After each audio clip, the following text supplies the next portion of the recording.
Bien. Bonjour à tous, encore une fois, puisque ça fait un certain nombre de fois que je vous vois aujourd'hui. Comment construit-on les hauteurs de triangles? Nous avons ici deux sortes de triangles. Un triangle ici qui est acutangle. Ces trois angles sont aigus. Ils sont plus petits que des angles droits. Toc. Toc. Et retoc. Alors que là, on a deux triangles qui sont des triangles obtusangles.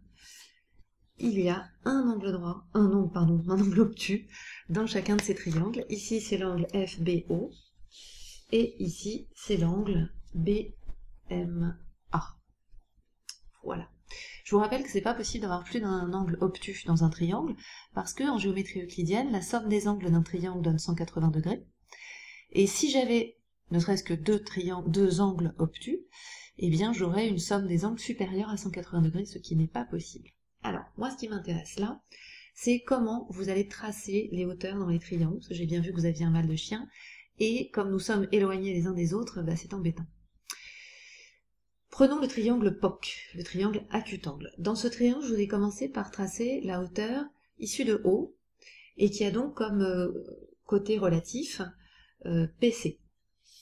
Ça veut dire que je vais placer mon équerre avec un des angles droits de l'équerre le long de PC, et la hauteur doit donc être perpendiculaire à PC, donc le long de l'autre côté de l'angle droit. Mais là, par exemple, ça ne va pas, parce que la hauteur, elle doit justement passer par O.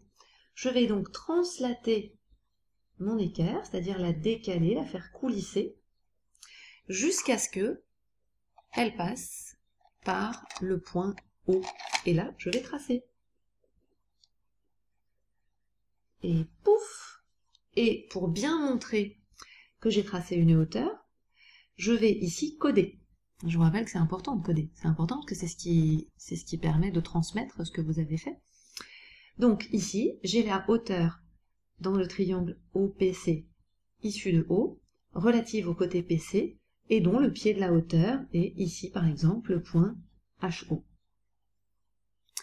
Maintenant, je vais construire la hauteur issue de P. Si elle est issue de P, eh bien elle doit être relative au côté OC. Je place donc un des côtés de l'angle droit de mon équerre le long du segment OC, mais il faut que l'autre côté de l'angle droit de l'équerre soit le long du point P. Donc, je coulisse, je translate, je déplace mon équerre tout en respectant la perpendicularité par rapport au côté OC jusqu'à passer par le point P, et je trace, et là je bouge. Voilà, donc là c'est le drame. Bon alors vous allez faire un dessin plus propre que le mien, on va dire. J'ai tracé une deuxième hauteur, je vais tracer la troisième hauteur de ce triangle, puisqu'il y a une hauteur par sommet, et qu'on est dans le triangle, bah, il y a trois hauteurs. Trois hauteurs, trois sommets, trois côtés. Voilà.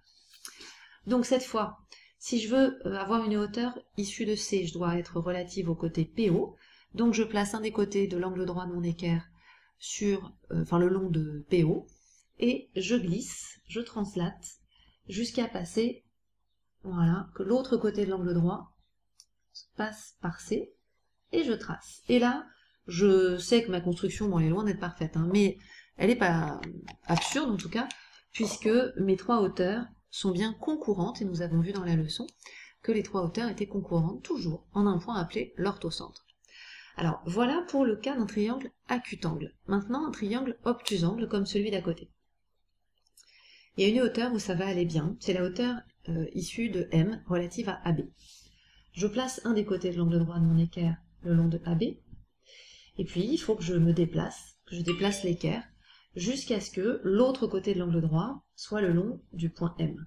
Alors ça c'est possible effectivement, hein. Je vais juste mieux regarder ce que je fais, voilà, et hop, donc là il n'y a pas de souci. Bien, j'ai tracé une hauteur. À vrai dire, si ce que je veux c'est calculer l'aire du triangle, ça me suffit, parce qu'il me suffit d'une hauteur et de son côté relatif, de leur mesure, pour pouvoir calculer l'aire. Mais quand même la question se pose si je veux tracer la hauteur relative, la hauteur issue par exemple du point A. Si elle est issue du point A, ça veut dire que son côté relatif c'est BM. Donc je fais comme j'ai fait avant, je place mon équerre, un des côtés de l'angle droit de l'équerre le long de BM, et puis je voudrais que le point A soit le long de l'autre côté de l'angle droit. Et là, j'ai un problème. J'ai un problème parce que, là, je vais me servir de ma règle pour, comme guide, en fait. Hein. Si je me cantonne au segment, au côté, ben, je vois bien que je ne vais jamais passer par A. Moi, je veux bien rester dans la même direction et passer par A, mais alors, hop, je me retrouve ici. Alors, qu'est-ce que je vais faire? Ben, de toute façon, j'ai pas tellement le choix. Ce que je vais faire, c'est que je vais prolonger le côté BM. Alors, en général, on le fait en pointillé pour que ce soit pas trop confus, en fait, pour se souvenir que le côté du triangle, c'est bien BM. Et je vais, alors, je peux mettre, hop, comme ça, j'aurai plus de longueur pour bien me placer. Donc voilà, là, je suis perpendiculaire à la direction du côté.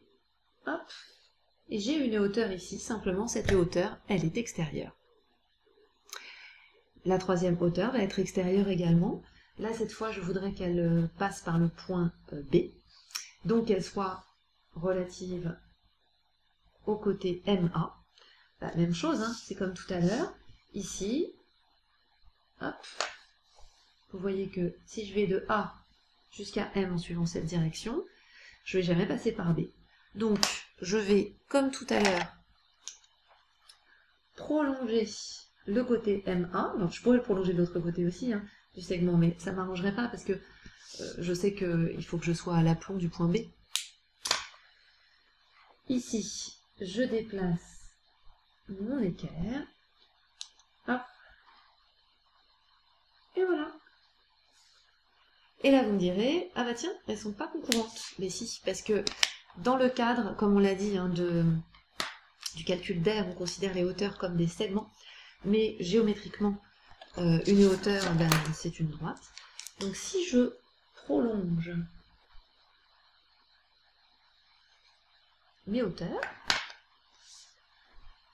ici, je vois bien qu'elles ne sont pas parallèles, hein, donc à un moment donné, elles vont forcément se couper, elles ont un point d'intersection, et là, il faut espérer que ma construction est rigoureuse. Ouais, ça a l'air d'aller. Hop, et voilà. Mon orthocentre, il est ici, c'est ce point-là. Il est extérieur au triangle lui aussi, parce que je vous rappelle que mon triangle de départ, qu'on ne voit plus vraiment au travers de ces constructions-là, il était ici. Mais puisque deux hauteurs sont extérieures au triangle, eh bien l'orthocentre est également extérieur au triangle. Voilà comment on trace des hauteurs sans se prendre la tête et sans se dire que « Oh, c'est pas possible !» À bientôt.